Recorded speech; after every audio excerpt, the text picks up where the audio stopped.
nosso Pode Sim. Eu sou o Carlos Luiz. Oi, gente, eu sou a Vitória. Olá, pessoal, eu sou o Arthur. Hoje nós vamos falar sobre uma das maiores obras psicográficas de todos os tempos. Um livro respeitado por médiuns e estudiosos que tiveram a felicidade de estudá-la. O livro chama-se Memórias de um Suicida, escrito por uma das maiores médiuns espíritas e por um dos maiores escritores portugueses da língua portuguesa, um grande literato. Bem, a médium é a Ivone do Amaral Pereira, o espírito Camilo Castelo Branco, uma das maiores referências da literatura portuguesa. Serão 4 programas. Hoje nós vamos falar um pouco mais da Ivone Pereira e dar uma ideia geral de como o livro foi psicografado e o processo que ele viveu até ser publicado. Nos programas seguintes, nós vamos conversar em cada programa sobre uma das 3 partes do livro. No programa seguinte a gente vai falar sobre a primeira parte, que o autor intitulou Os Réprobos, a segunda parte, Os Departamentos, e a terceira parte, muito interessante, chama-se A Cidade Universitária. Bem, vamos começar este programa. Vitória, fala pra gente um pouco da vida da Ivone Pereira. A Ivone do Amaral Pereira nasceu no Rio de Janeiro. Desde muito pequena apresentava sua mediunidade extraordinária. Ela, assim, era tão comum essa vivência mediúnica que já com 3 anos, por exemplo, ela confundia encarnado com desencarnado. Então, isso era uma coisa bem natural para ela. Aos 29 dias de nascida, já entrou em estado de letargia. E, tipo assim, prepararam inclusive o velório. E a mãe dela, num desespero. Para quem não conhece, letargia é quando o espírito se desprende do corpo de uma maneira, se desprende de uma forma tão forte, o distanciamento é tão grande que tem a aparência de morte, um desdobramento bem profundo. Bem profundo.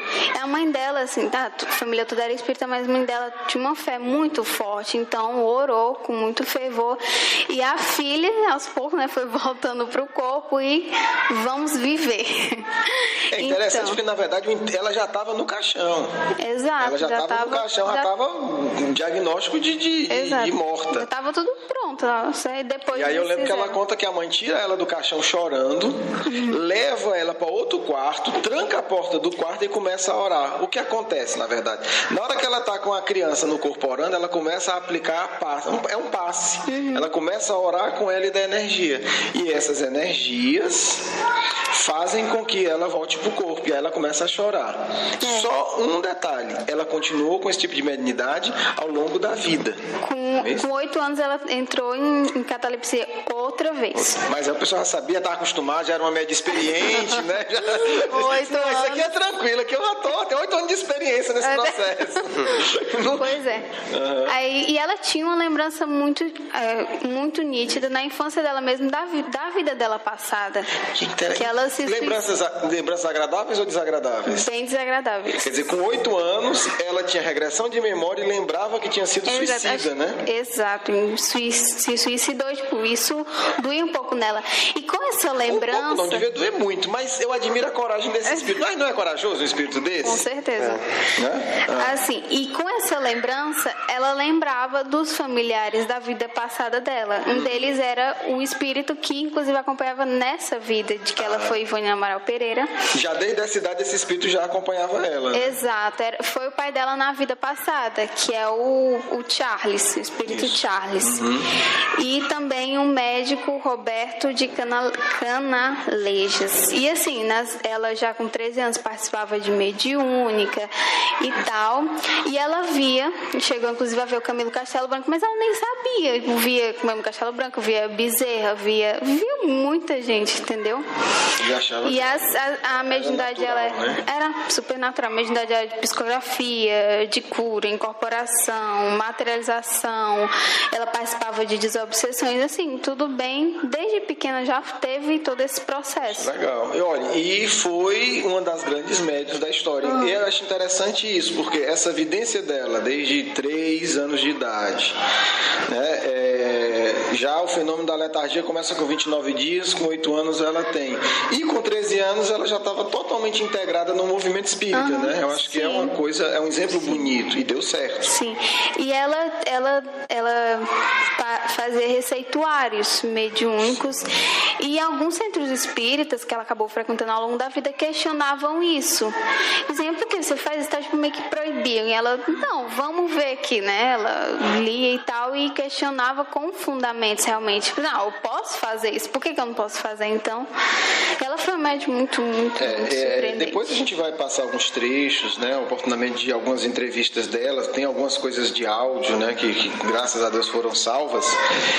E mesmo no final da carreira, ela manteve essa lucidez, né, de não ter o medo, de avaliava, ela conhecia profundamente a codificação. Por orientação de Bezerra de Menezes, ela conhecia profundamente o cristianismo primitivo, porque Bezerra dizia que quem quiser se dedicar à tarefa mediúnica tem que conhecer o cristianismo primitivo. Então ela lia o Novo Testamento, lia livros de história sobre os primeiros cristãos. É a base de todo o resto, então base. É muito importante. E ela teve sempre essa lucidez. Né? E graças a isso ela não cedeu às más influências, que dizia, né, você é muito nova, você não pode ter receituário, ao invés de avaliar o conteúdo. Embora ela encontrou bastante dificuldade, né, em outros centros para atuar justamente por essa questão dela ser adolescente e ter contato com a mediunidade e pela forma como se manifestava a mediunidade dela, bem ostensiva, bem clara, bem natural, de ver, de falar, de escrever. Eu até lhe digo o seguinte, ela encontrou uma certa dificuldade, mas hoje, pegando a própria análise dela, ela encontraria muito mais. No final da vida, já próximo de desencarnar, acho que 78, ela dá uma entrevista, está registrada, a entrevista dela, o áudio foi salvo, não foi de áudio, foi para uma rádio, e ela diz que já vê muitas práticas estranhas no movimento espírita. Naquela época ela já via. Em 70 e pouco ela já dizia, olha, o que estão fazendo hoje de mediunidade no centro espírita é muito diferente do que eu aprendi com Bezerra de Menezes e com Kardec. Então, hoje a dificuldade seria muito maior. E detalhe, né? Só um detalhe para a gente passar, né,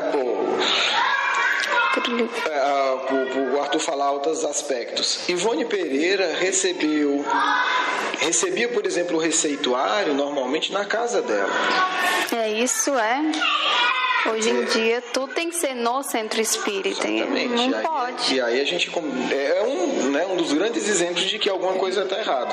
E é legal porque a gente tem uma gravação dela falando que muitas práticas mediúnicas que ela já via que estavam acontecendo, que são as que tem hoje, são totalmente diversas da que ela teve ao longo dos 60 e tantos anos dela de prática mediúnica, né? Bem orientada e bem vivida, porque hoje, avaliando a obra dela com calma, a gente pode sem dúvida dizer que foi uma médium de excepcional qualidade mediúnica e excepcional lucidez. Arthur, o que é que você trouxe pra gente aí, da Ivone e do livro? Bom, Carlos, o livro ele é dividido, né, em 3 partes e nessas 3 partes do livro conta a trajetória desse escritor, do Camilo Castelo Branco, né? Mas o Camilo Castelo Branco era espírito desencarnado, mas não era espírita. E aí, escreveu besteira? Acredito que algumas. Tanto que o espírito Leon Denis, né, que vem com a Ivone e faz toda a revisão doutrinária. Escrito, e risca, mas não está no livro, né? Porque o Leon Denis revisou.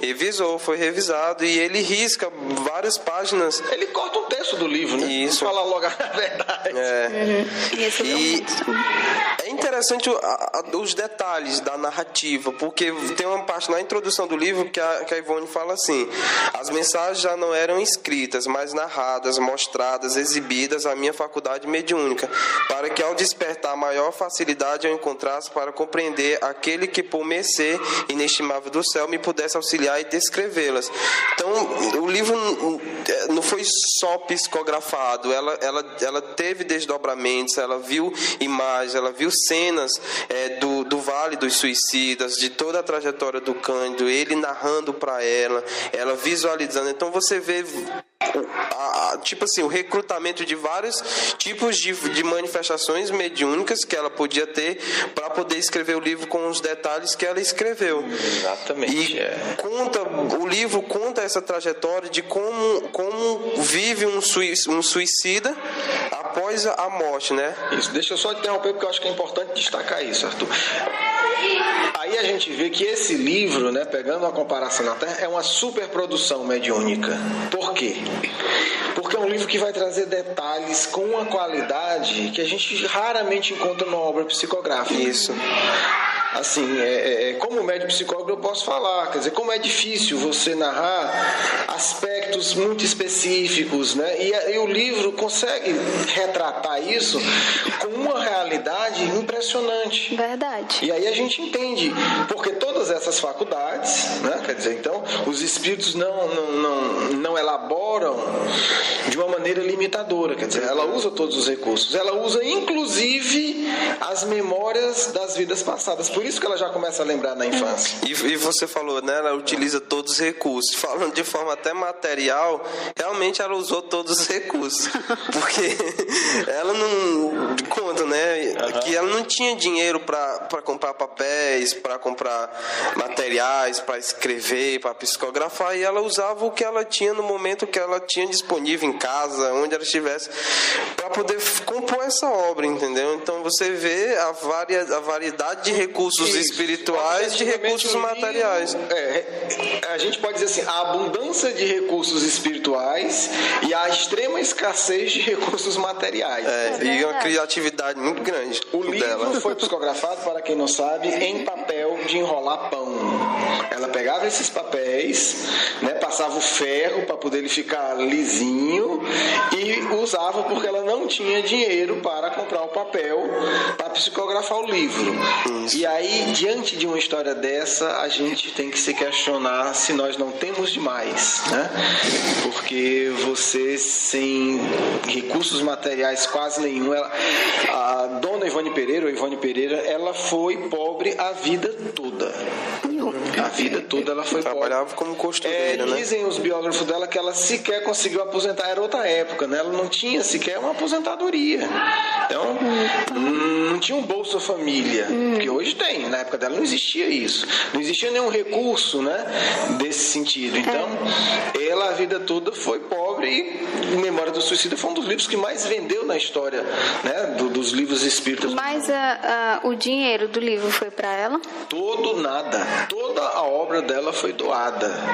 Ela nunca ganhou nada. Só estou dizendo, e aí é um alerta importante.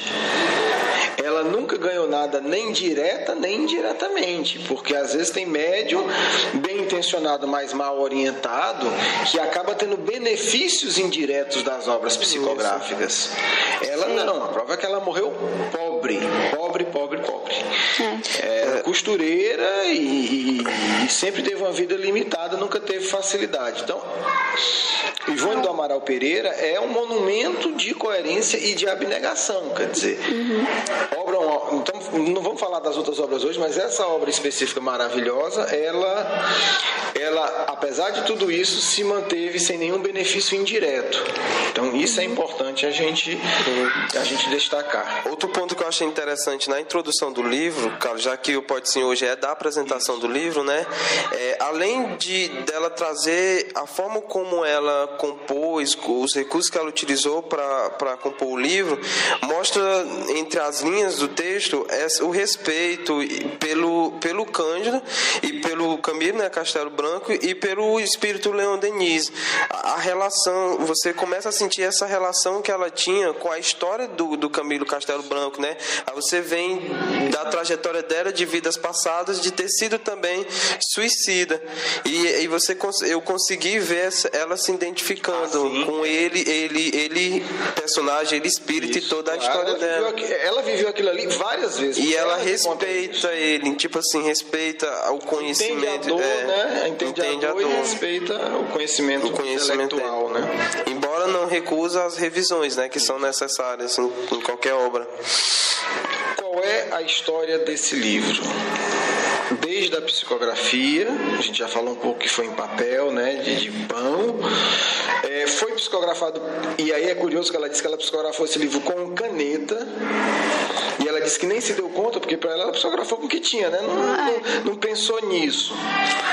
E aí depois ela se deu conta que se tivesse psicografado com lápis, teria se apagado.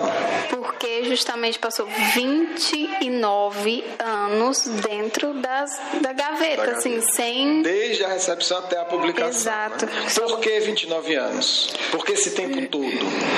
Alguém sabe?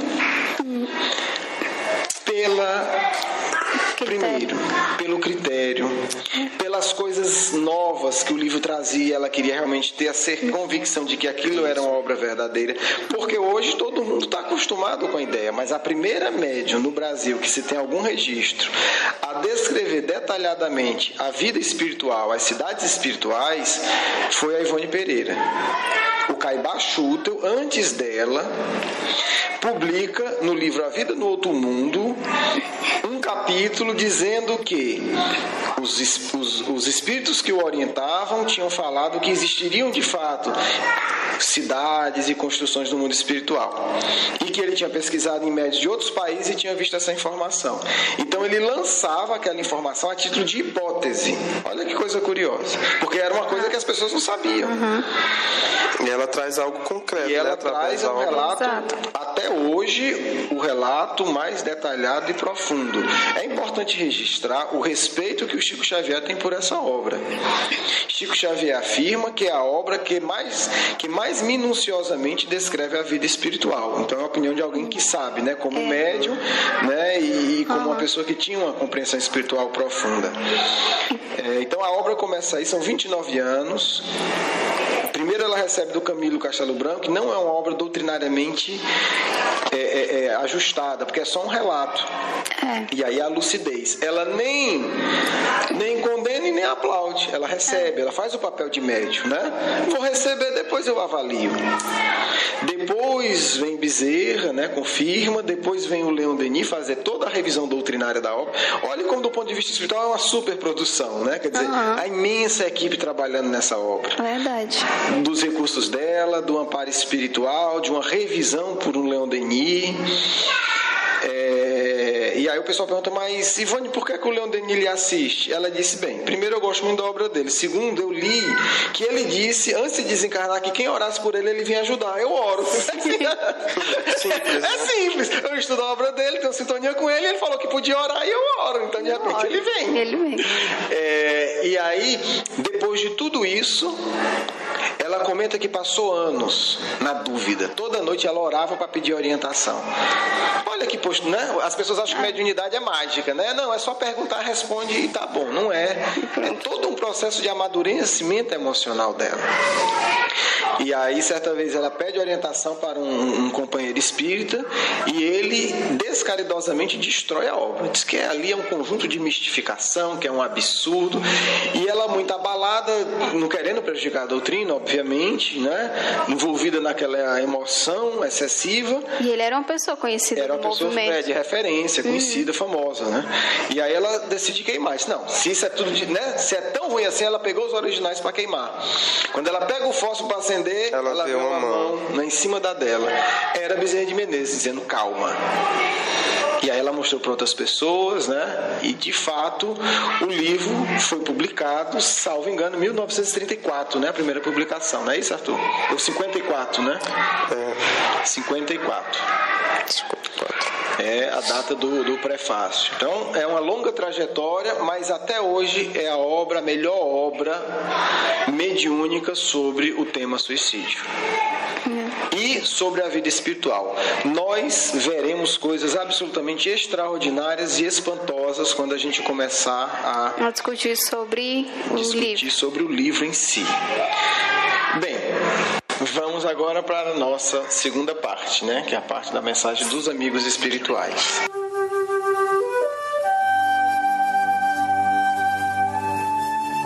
Bom Jesus, que Tu possa nos abençoar neste momento, nos trazer luz, nos trazer paz, para que possamos receber e entender as mensagens dos Espíritos que irão se comunicar neste programa.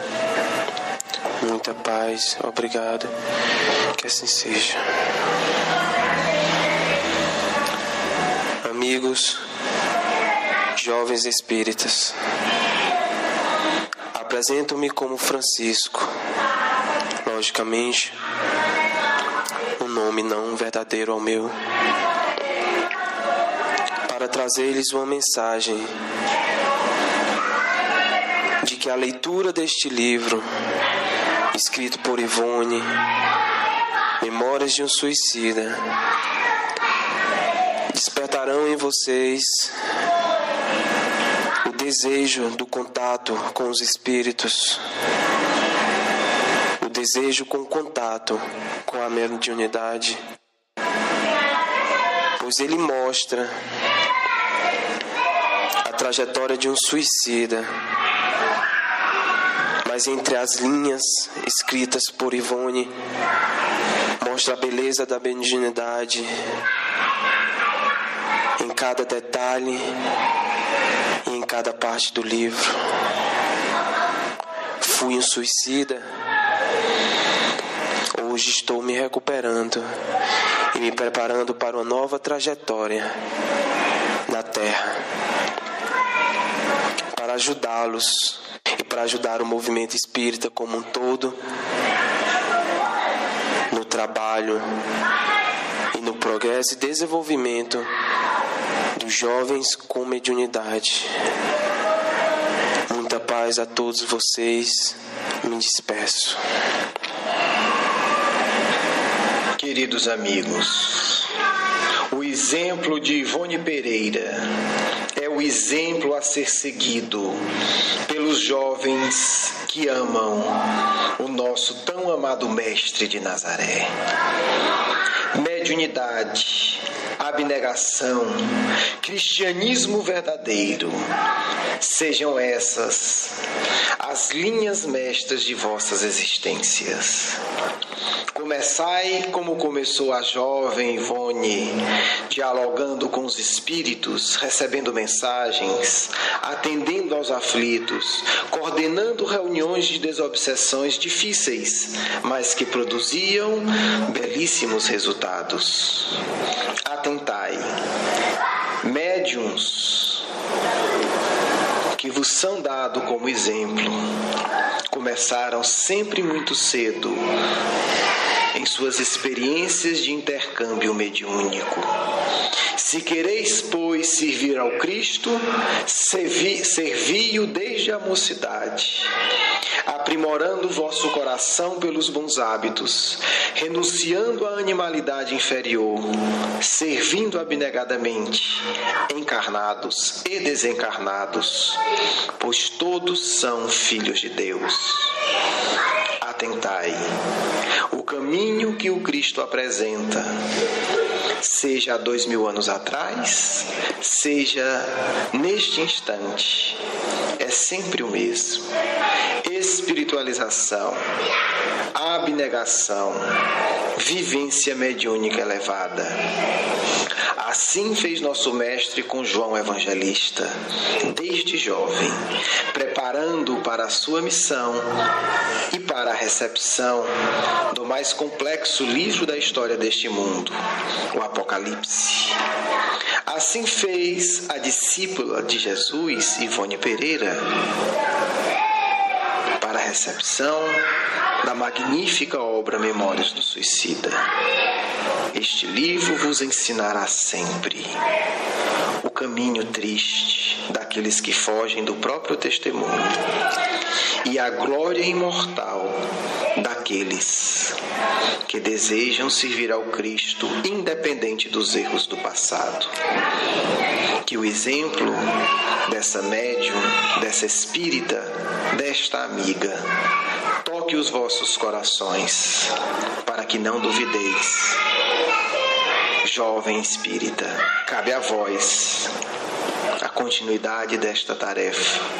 E nós, os espíritos que trabalhamos na coordenação do movimento, estaremos ao vosso lado, desde que os vossos corações vibrem, sedentos por amor e paz verdadeiros. Muita paz.